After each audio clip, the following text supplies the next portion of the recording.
On va démarrer. Au pire, des gens rentreront, puis c'est pas plus grave que ça, ils se joindront à nous. Donc, bienvenue. Merci d'être pour cette session-ci. Oui, on va parler d'intelligence artificielle et de PowerPoint. Est-ce que c'est très avancé? Non. On va voir des fonctions qui peuvent nous aider à améliorer notre productivité, à améliorer aussi les choses qu'on peut faire au niveau de quand on présente et ce qu'on présente à notre auditoire. Est-ce que vous allez partager Donc, oui, on va partir avec ça, on en reparle encore. Donc, ceux qui ont de la disponibilité ce soir, venez au fameux SharePin. C'est une façon de réseauter, une façon de poser des questions aux gens, une façon d'apprendre à se connaître et d'échanger. Et encore une fois, un grand merci aussi à tous les commanditaires. Sans eux, on ne pourrait pas vous offrir ce que vous avez eu depuis ce matin. Donc, on tient à leur donner la place qui leur revient. Au niveau des présentations, au niveau de la communication, ça a beaucoup évolué. Si on parle initialement nos fameux hommes des cavernes avec leurs dessins, mais que par la suite, on avait des grandes écoles d'art, que l'enseignement se faisait surtout avec de l'art oratoire. Mais par la suite, on s'est ramassé, on est allé à l'écrit, les superbes et majestueuses bibliothèques qu'on pouvait avoir auparavant. Et éventuellement, puis je suis en accéléré, là, je ne fais pas un timeline qui est très, très court. Oui, on a eu le cinéma qui a embarqué pour aider à communiquer. Et bien entendu, il y en a peut-être qui reconnaissent un peu les rétroprojecteurs. Pour certains, ça dit quelque chose. L'enseignement a passé par ça à un moment donné. Oui, puis il y avait les fameuses diapos, là, les vrais diaporamas 35 mm, effectivement. Et suite à ça, on a eu un grand blitz. Tout ce qui est logiciel, on a eu de la techno, on a eu justement les Apple TV, les iPads, nos téléphones intelligents qui ont embarqué. Et ça l'a permis de faire un grand boom avec ça. Mais malgré tout ça, on se ramasse encore avec tant de gens qui disent « Ah, c'est tellement plate des présentations PowerPoint. Comment se fait-il qu'on a encore autant de choses qui sont ennuyeuses? » Bien, moi, depuis 2004, je m'applique à essayer de changer ça. Oui, depuis la création de mon entreprise, je travaille à essayer de défier la mort par PowerPoint. J'ai fait plein de choses avec le temps. Je suis coach pour des TEDx. Je suis Microsoft PowerPoint MVP. Et je travaille avec le Presentation Guild américain qui permet d'établir des normes et on a de la certification qui s'en vient pour les gens qui font de la conception de présentation. Fait qu'on voit améliorer notre industrie. J'ai un blog qui s'appelle le Balado Trilingue. Les gens qui veulent en apprendre plus, oui, la prise de parole, mais la techno, les présentations, les bonnes pratiques. La raison du Presentation Summit, c'est qu'on est là tous les ans. Mon charmant partenaire d'affaires est un des techniciens de l'événement et c'est pour nous une façon de s'assurer de s'impliquer dans l'industrie et de continuer aussi à aller chercher ce qui fonctionne bien. Et avec tous les défis qu'on a, aujourd'hui, j'ai le goût d'en partager 3 avec vous qu'on retrouve encore. Puis je suis certain que pour certains d'entre vous, ça va vous parler un peu. Il y a du mauvais design qu'on retrouve dans les présentations. On se ramasse avec la nécessité maintenant de traiter avec plusieurs langues. Est-ce qu'il y en a ici qui ont à traiter avec plusieurs contenus, des langues différentes? Oui, ça peut arriver. Et de plus en plus, on essaie d'être accessible, de rendre le contenu plus facile pour les gens qui ont un handicap auditif, par exemple. Pour en arriver à faire ces changements-là, on a maintenant la possibilité avec PowerPoint d'avoir des facilités, des technos. Si on parle des idées de conception, fait que ça, c'est une des choses qu'on va voir. Et pour ceux, est-ce qu'il y en a qui étaient dans la session de Joanne avant le dîner? OK, parce que Joanne a parlé un petit peu aussi du concepteur, fait qu'au moins, sachant que les gens, c'est pas du réchauffé, on va voir ce que j'ai à voir. La portion Translator pour de la traduction et la portion des sous-titres en direct qui devient de plus en plus utilisée et qui est bien intéressante. Bien, on ne peut pas passer à côté d'aller voir tout ce qui est service intelligent. Est-ce que vous êtes tous des gens qui êtes utilisateurs d'Office 365 présentement? Tout le monde, oui. Donc, on va commencer quand même par ça. Ça s'appelle service intelligent ou, selon votre version, vous pourriez aussi avoir expérience utilisateur connectée facultative. Tout ça va dépendre de quelle version d'Office 365 vous avez. Quand que vous êtes dans Fichier et que vous allez dans les options, vous allez avoir ici Service intelligent d'Office. Il y a une petite case à cocher. Si la case n'est pas cochée, vous n'aurez pas accès aux 3 fonctions que je vais vous parler aujourd'hui. Si vous n'avez pas ce qui s'appelle service intelligent, vous allez avoir paramètres de confidentialité. Et lorsqu'on voit paramètres de confidentialité, on a paramètres de confidentialité, un autre petit bouton. Lorsqu'on clique dessus, ça va nous permettre d'accéder à la fenêtre pour contrôler vos paramètres. Et c'est là que vous avez la fameuse case « Activer les expériences utilisateurs ». Si vous êtes, est-ce qu'il y en a plusieurs qui sont dans des grands réseaux, que vos gens au TI ont l'accès administrateur et vont aussi décider ce que vous avez comme fonction? OK. Si jamais vous n'avez pas la case à cocher là, vous allez avoir un message qui va vous dire que les gens, eux, ont les droits d'administration, ils peuvent avoir bloqué des choses.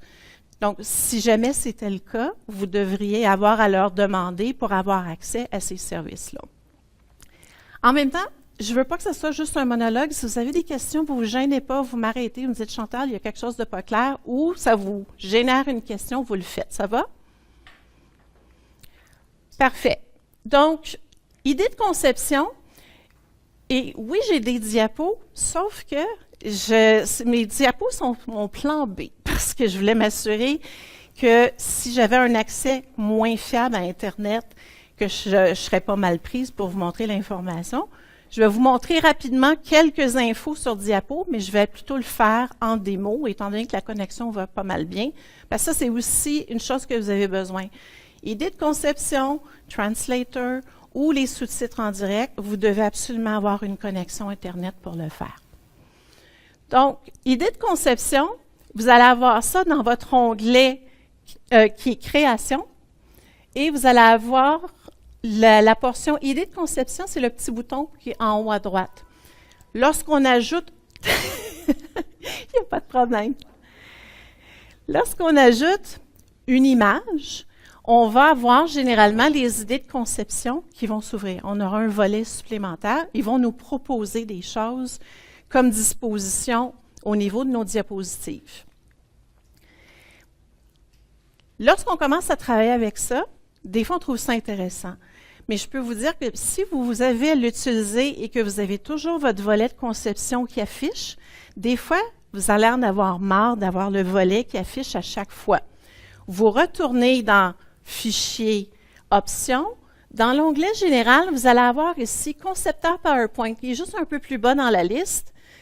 Le crochet, me montrer automatiquement les idées de conception.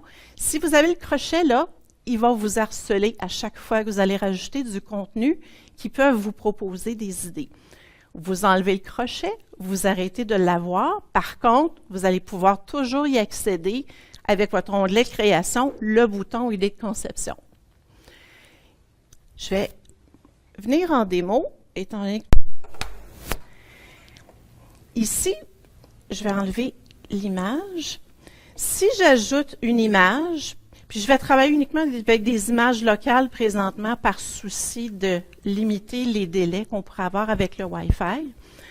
Lorsqu'on ajoute l'image, idée de conception en temps normal devrait s'afficher.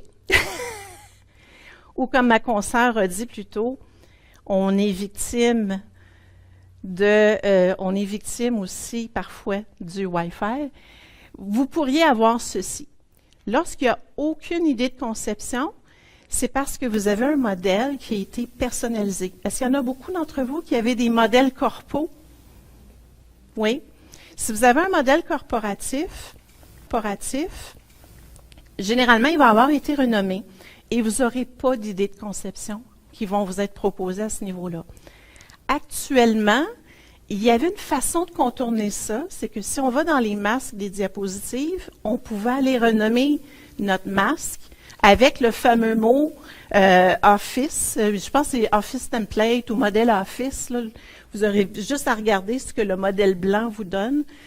On peut renommer et généralement, on va finir par avoir des idées de conception.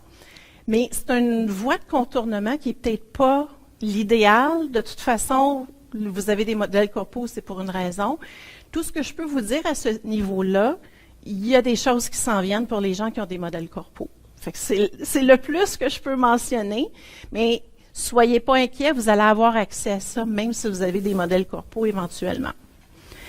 Donc, à la place, ce qu'on peut faire, lorsqu'on veut se ramasser à avoir, ça c'était ma diapo pour vous montrer ce que ça avait de l'air. Si vous regardez ici, j'ai déjà ajouté une image et vous avez différentes dispositions. Il vous montre comment vous pourriez. Puis si je clique, j'ai différentes façons d'afficher mon image. Généralement aussi, vous allez avoir de l'information qui va aller rechercher un petit peu selon les teintes qui sont perçues dans l'image. On est rendu là au niveau de l'analyse de l'image qui est rajoutée. Je vais vous montrer d'autres exemples. Ici. Si on regarde dans celui-là, là, on a un petit peu plus de possibilités. Ils sont allés rechercher le fameux orangé qui était le fameux template que j'ai. Bonjour. Et vous pouvez faire des changements et ça vous permet rapidement de mettre en forme du contenu sans avoir à y perdre votre temps.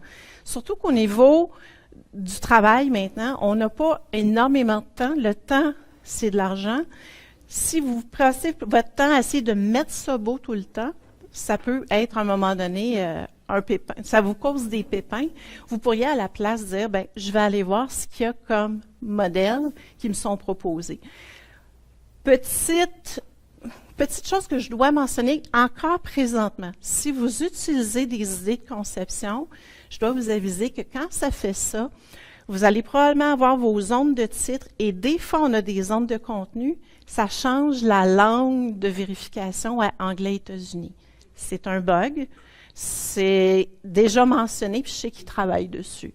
Mais soyez pas surpris. Puis je préfère le mentionner parce que quand on est en train de travailler puis qu'on a une langue d'édition qui est parfaitement configurée, présentement, au niveau du Canada français, on a cette problématique-là. Fait que c'est de courte durée, probablement, le temps qu'ils fassent les changements, mais je vous dirais, c'est bon de le savoir en attendant. Ici, je vous donne l'exemple avec 3 images. Si on vient voir ce que ça fait par la suite, vous avez différentes dispositions. Puis regardez, lorsqu'on le change, on a le grand avantage que les images sont bien disposées. Généralement aussi, vous allez avoir les bonnes proportions pour être capable de les placer. Si elles sont toutes disposées également, vous n'avez pas besoin, vous, d'essayer d'ajuster la taille de vos photos manuellement. Et on peut en ajouter davantage. Si je viens rajouter ici, on pourrait rajouter celle-ci. Regardez, on est rendu à 4 photos. Il fait juste nous donner des nouvelles dispositions. On a encore de l'espace de contenu. Et j'essaie de me souvenir parce qu'à un moment donné, il était question qu'on avait un maximum de 4. Quand je me suis amusée à monter, à un moment donné, j'en ai mis, je crois, 6, puis ça continuait de fonctionner. Voilà.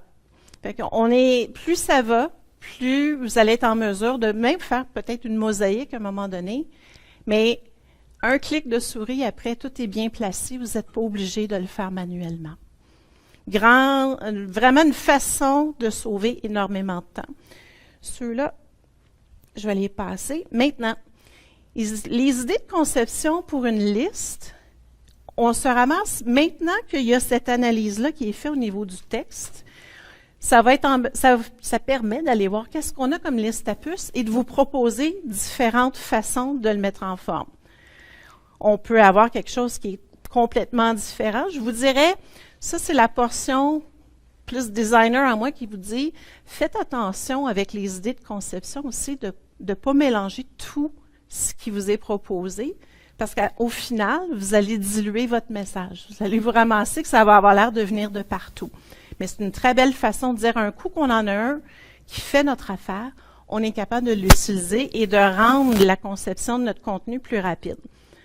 On voit ici différentes façons, comme si on avait utilisé des Smart Art, par exemple. Et tout ça est fait avec les couleurs que vous aviez déjà. Oh, le jaune, ça va vraiment pas bien ici. Leçon apprise, j'ai laissé le jaune, puis le jaune est effectivement une couleur qui sort généralement pas très bien au niveau des projecteurs. Donc, vous pouvez en garder une petite note. J'ai fait l'erreur de la laisser. Question? On va revenir ici.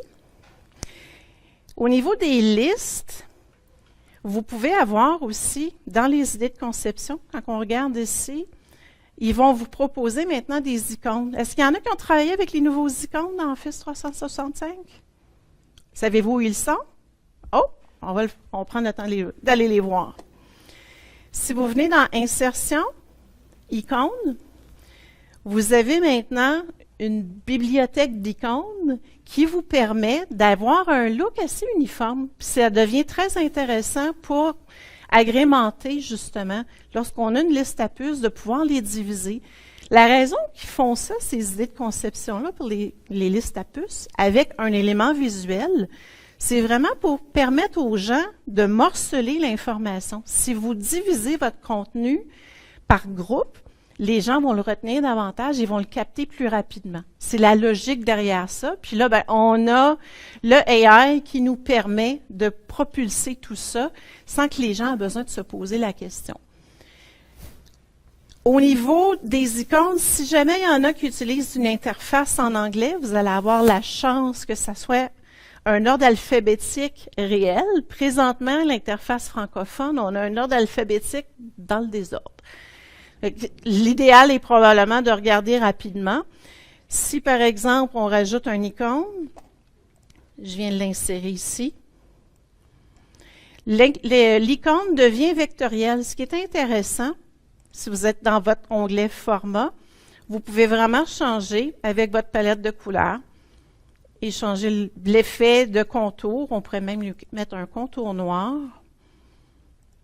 On va le mettre plus épais, même si ce n'est pas l'idéal. Puis ça devient personnalisable. C'est une grande force. Fait que je pense que quand on les voit dans les idées de conception, c'est bien.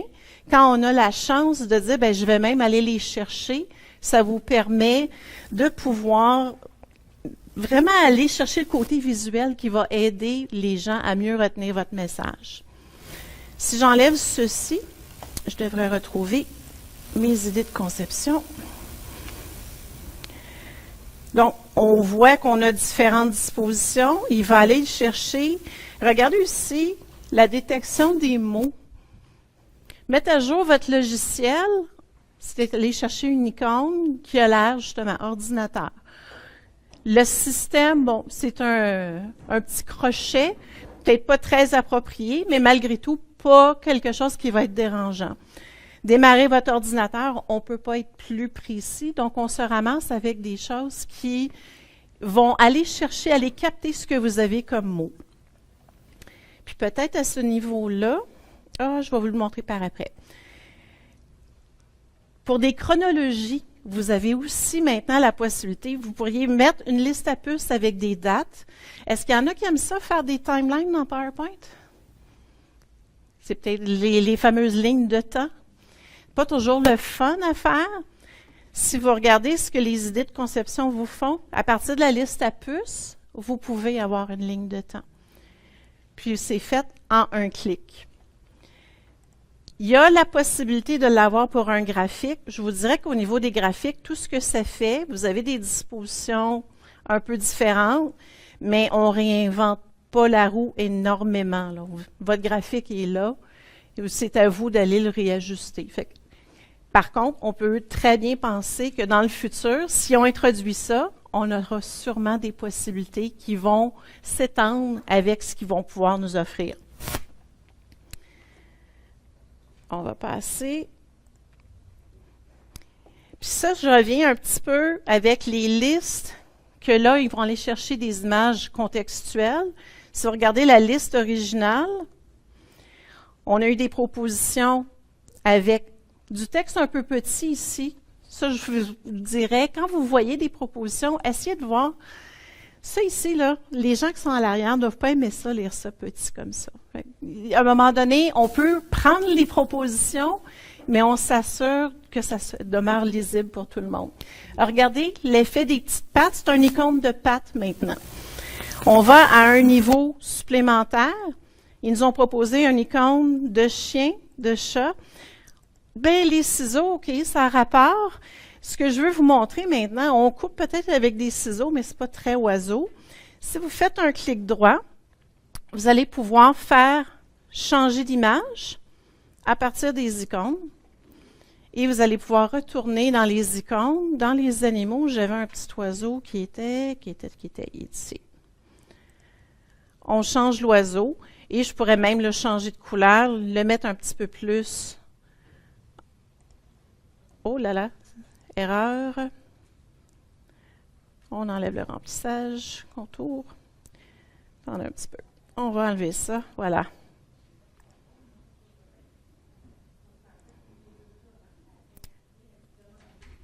J'ai définitivement pas. Ah, on vient d'avoir le principe du live démo.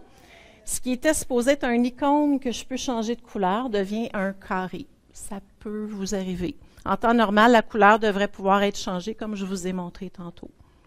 C'est que ça va vraiment permettre d'installer ce qui va aller faire la traduction entière de votre diaporama.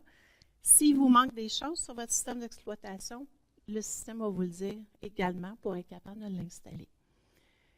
Vous avez encore une première utilisation. Vous pouvez voir, ils vous avertissent souvent parce que ce sont des services connectés. Les gens, à ce moment-là, savent dans quoi ils vont s'embarquer. Ce que ça permet de faire après, quand on va dans Diaporama, vous allez avoir traduire les diapositives. En cliquant là-dessus, la fenêtre qui va vous permettre de traduire de votre langue d'origine et vous choisissez la langue de destination. Et tout ce que ça fait, c'est que vous allez avoir... Est-ce que j'ai mis une capture après? Oui. Ça vous amène à enregistrer la présentation traduite parce qu'il va rajouter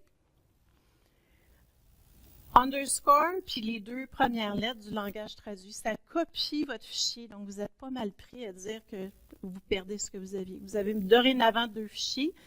Ceux qui ont des événements à faire peuvent dire, j'ai un écran en français, un écran en anglais. Vous pouvez faire la traduction automatique. Petit bémol, bien entendu, assurez-vous que quelqu'un a fait la vérification. C'est pas encore parfait, mais ça s'en vient bien. Fait que faites une adaptation, assurez-vous que si vous avez des mots qui sont particuliers à votre domaine, qu'ils auront été changés au niveau de la deuxième présentation. Ça sauve énormément de temps. Et oui, c'est encore possible à cause de tout ce travail-là qui est fait au niveau de la langue, que ce soit parlée ou écrite, et qui s'améliore avec le temps. Question? Oui? Je vois le traducteur évidemment Microsoft, c'est Translator, mais est-ce qu'on peut mettre utiliser un autre? On pourrait dire utilise DeepL. Non, présentement, ça, c'est vraiment ce qui est intégré.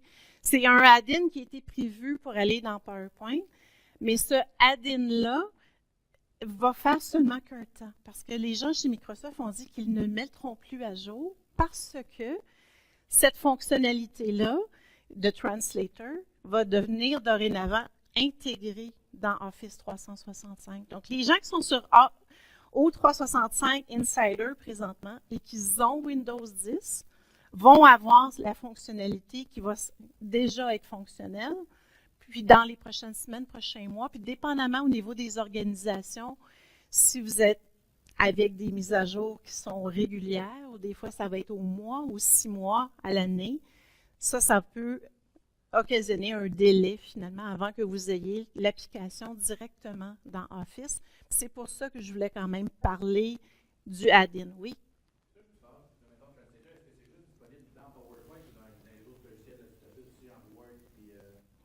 Bien, dans Word, il y a déjà la portion traduction qui est disponible. Puis, au niveau de Word, il n'y a pas de translator qui est nécessaire à mettre. Ça, c'est la chose qui est intéressante pour eux. Puis, la portion Word, ils se ramassent qui ont même des fonctions supplémentaires. Bien entendu, encore avec les services intelligents. Il faut être connecté pour être capable d'y avoir accès. Mais toute la suite de productivité va profiter finalement de ces fonctionnalités-là à différents niveaux. Au niveau, oui.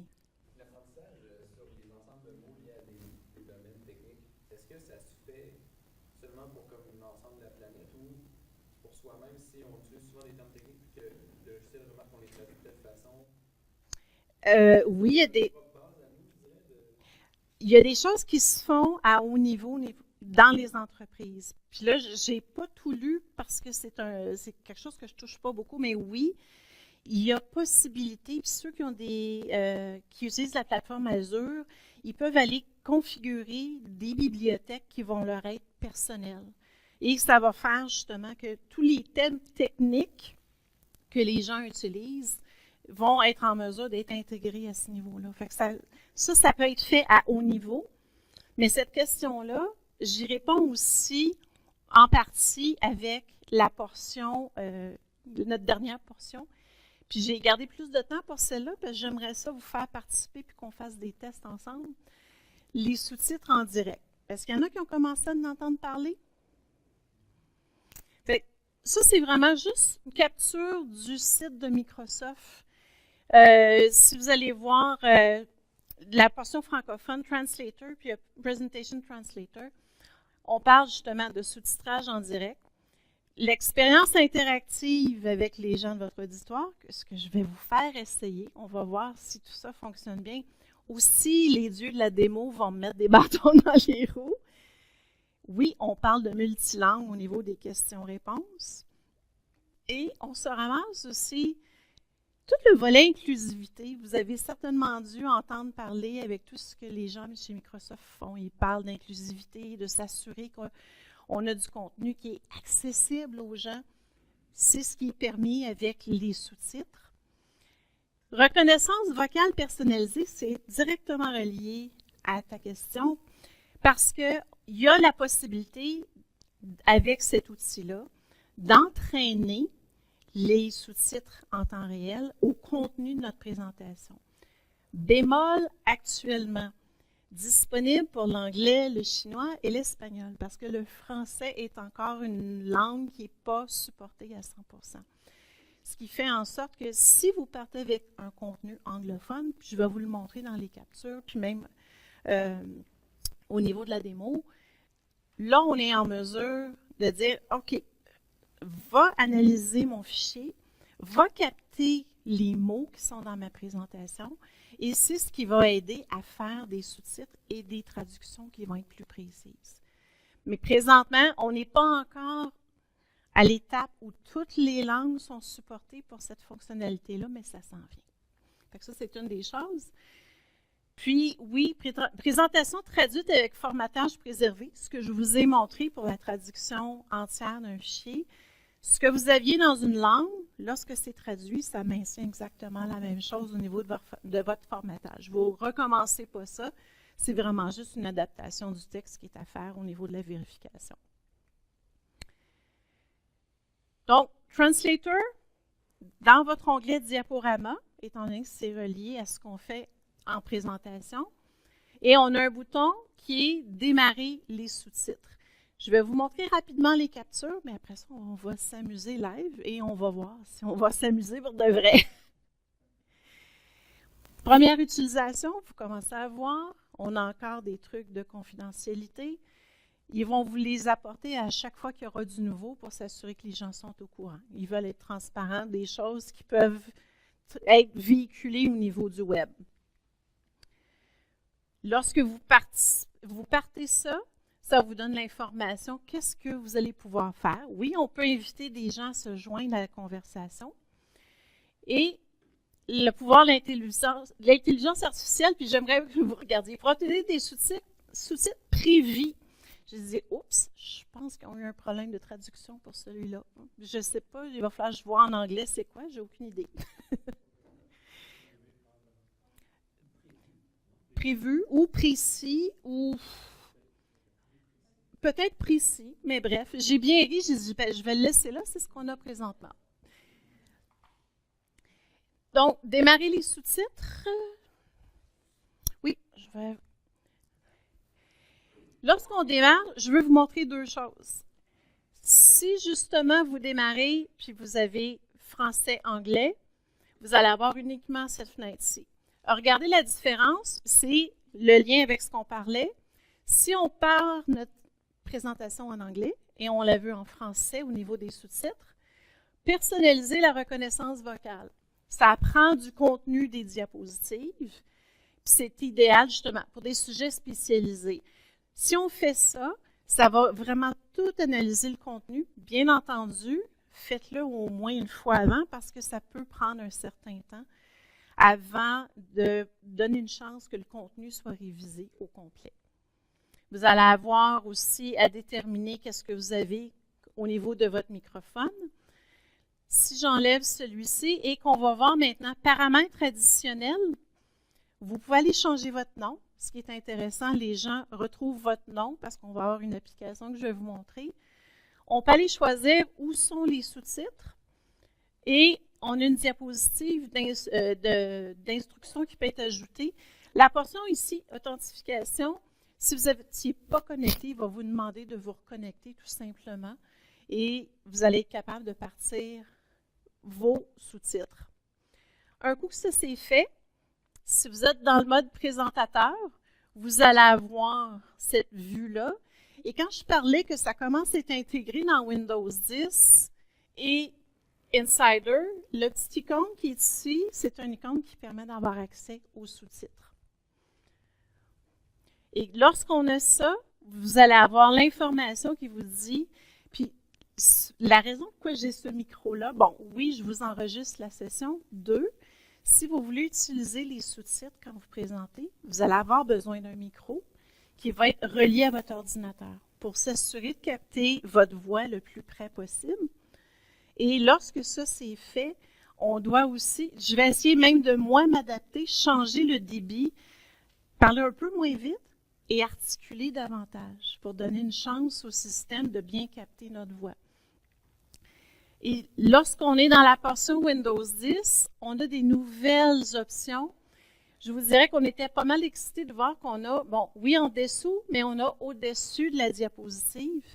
Pourquoi que je la trouve intéressante, celle-là? Combien de fois vous êtes assis devant une présentation? Il y a plein de choses qui se passent en bas. Vous êtes dans le fond de la salle, puis tout est caché, on ne voit rien.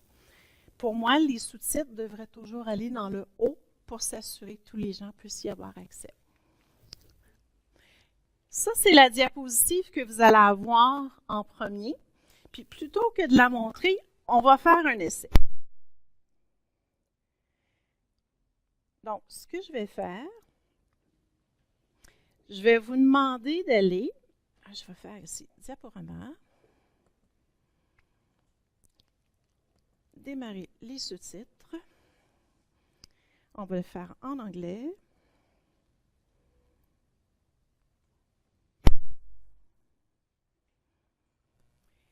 S'il y en a qui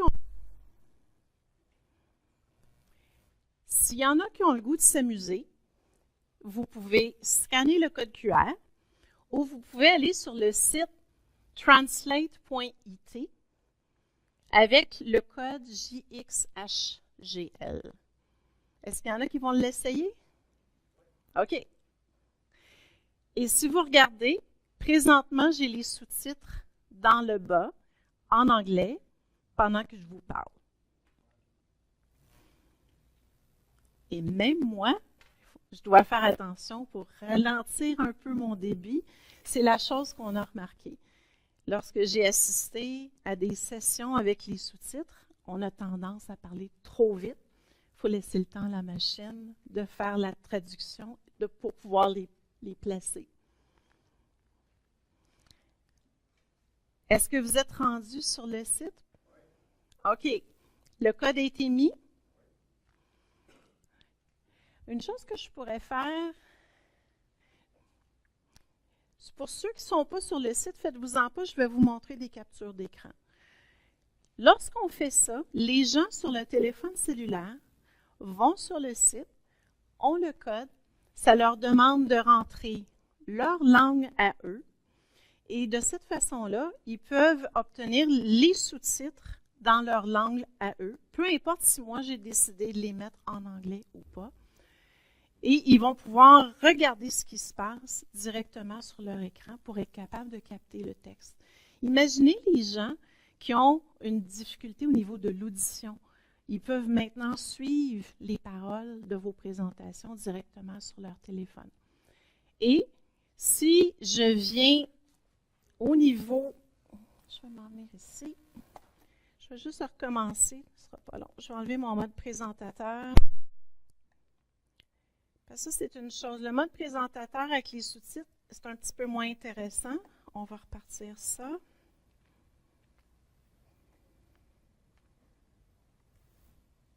Et voilà. On a des fonctionnalités ici qui nous permettent d'aller décider est-ce qu'on cache les sous-titres. On peut changer certains paramètres. Par exemple, je pourrais les mettre au-dessus. Présentement, dans la version que j'ai, étant donné que c'est le add-in, malheureusement, ils sont au-dessus de la diapositive. Un peu moins pratique, d'où l'intérêt d'avoir l'application native que je vous parlais. On peut changer la taille, plus gros. On peut les mettre plus petits. Je vais le fermer. On voit que présentement, les traductions sont plus ou moins heureuses, mais bon, lorsqu'on est démarré de cette façon-là, moi, j'ai tout simplement à démarrer ma présentation. Et là, mon curseur est rendu directement ici. On va faire ça comme ça. Je démarre la présentation et je vous fais la présentation comme si de rien n'était. Les sous-titres continuent de pouvoir être vus. Je pourrais également revenir dans mes paramètres, rendre le public audible. Ceux qui sont sur leur téléphone présentement seraient en mesure de venir nous mettre des questions et on les verrait apparaître à l'écran. S'il y en a qui veulent l'essayer, vous pouvez nous mettre n'importe quoi. Et là, je regarde les petites étoiles. Je ne sais pas quel mot il a interprété, mais ce que dans le AI est considéré du swear words, donc tout ce qui est mot offensant, va se ramasser en étoiles. Bref, je n'ai pas rien dit qui était offensant, mais je crois que AI a pensé que c'était le cas. Bon, on a eu Nicolas.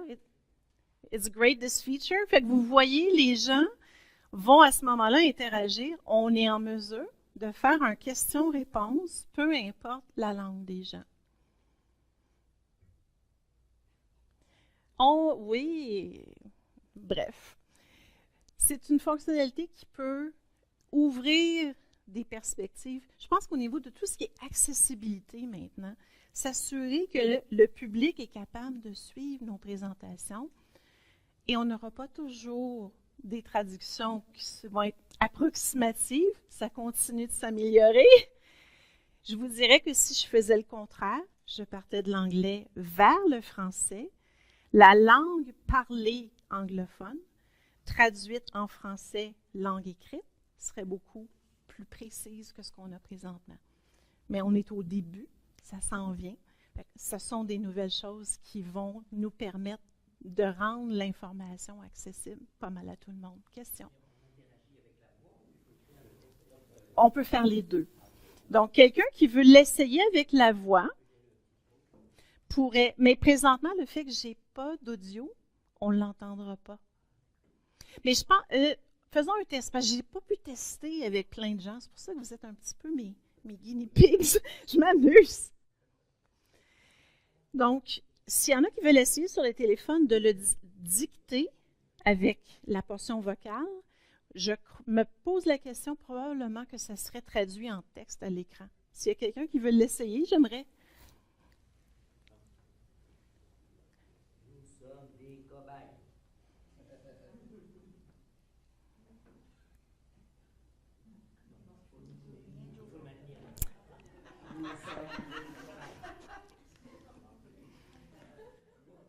Oh! tout à fait la preuve que la portion francophone à anglais, fait, la langue parlée. Ah, nous sommes des cœurs. Voilà. Mais il faut dire une chose, c'est parce qu'on parle d'une machine qui doit interpréter une langue parlée. Interpréter la langue parlée français, c'est pas aussi simple de dire je l'interprète, je la repousse en français. C'est vraiment l'interprétation plus précise. Je crois qu'ils sont à 10 ou 11 langues présentement, puis, qui sont un peu plus précises. Puis le français Canada est en langue d'essai. On n'est pas encore dans la langue précise qui est supportée. Donc ça, c'est un moteur, mais on a la langue écrite. Donc tout ce qui était traduction que je vous montrais dans la traduction des mots, dans la traduction du texte, ça, c'est un autre engin qui est plus avancé et qui est plus précis présentement. Donc, plus on va l'utiliser, plus on va être en mesure d'avoir des bons résultats. Donc, en ce moment, s'il y avait un malentendant qui essaierait de comprendre, il serait complètement perdu. Ça va être un peu plus difficile et je vous dirais, il y a plusieurs facteurs. Ici, je me rends compte, il y a quand même un peu plus d'écho. Lorsque j'ai fait des tests avec ce micro-là chez moi, on était un petit peu plus précis au niveau de la traduction puis de la captation. Si vous avez du bruit ambiant, si vous avez... Moi, je suppose ici, on a peut-être là un petit écho qui fait en sorte que c'est drôlement capté. L'outil, et ça, j'ai été impressionnée, j'ai même demandé à vérifier, vous pourriez avoir 500 participants connectés sur leur téléphone à regarder votre texte ou à vous envoyer questions-réponses. Faire un Q&A dans différentes langues maintenant serait possible. C'est comme ça, dans là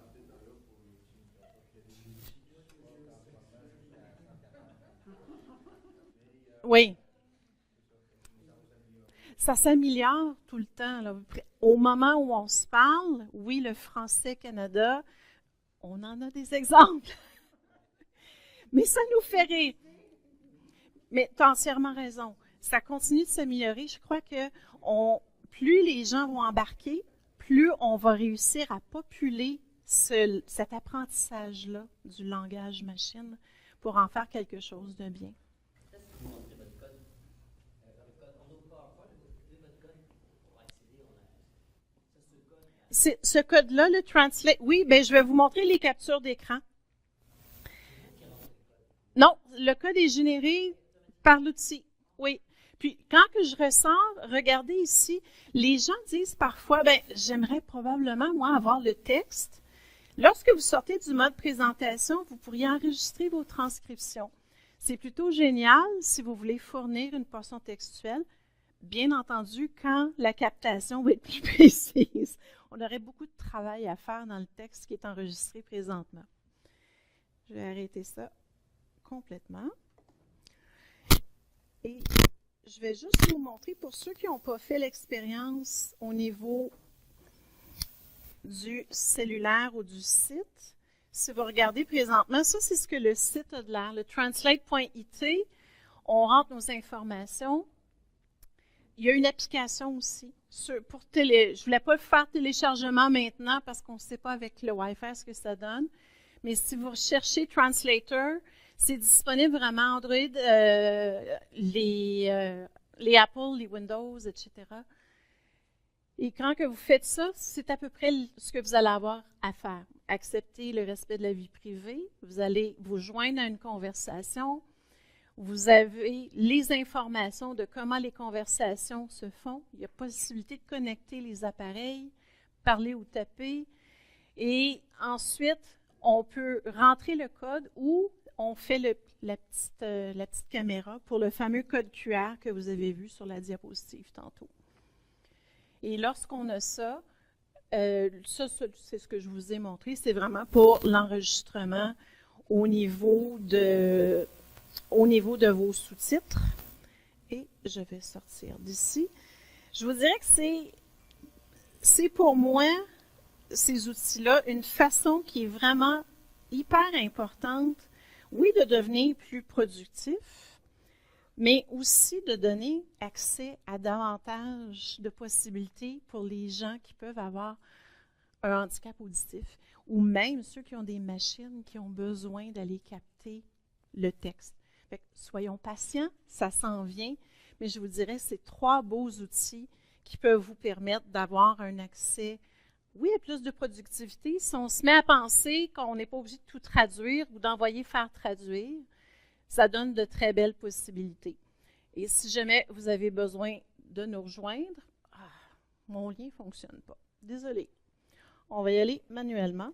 Si jamais vous avez besoin de me rejoindre, n'hésitez pas à connecter n'importe quel réseau social parce que, oui, un coup que je vais avoir fait le montage, je vais m'assurer de parler aux organisateurs, puis vous pourrez voir les sous-titres trou croche qu'on a vus tantôt. Vous vous remémorez comment est-ce que c'était peut-être pas parfait. C'était ce que j'avais à vous présenter. On a de belles possibilités qui s'en viennent. Donc, l'intelligence artificielle va nous faciliter la vie, oui. Merci.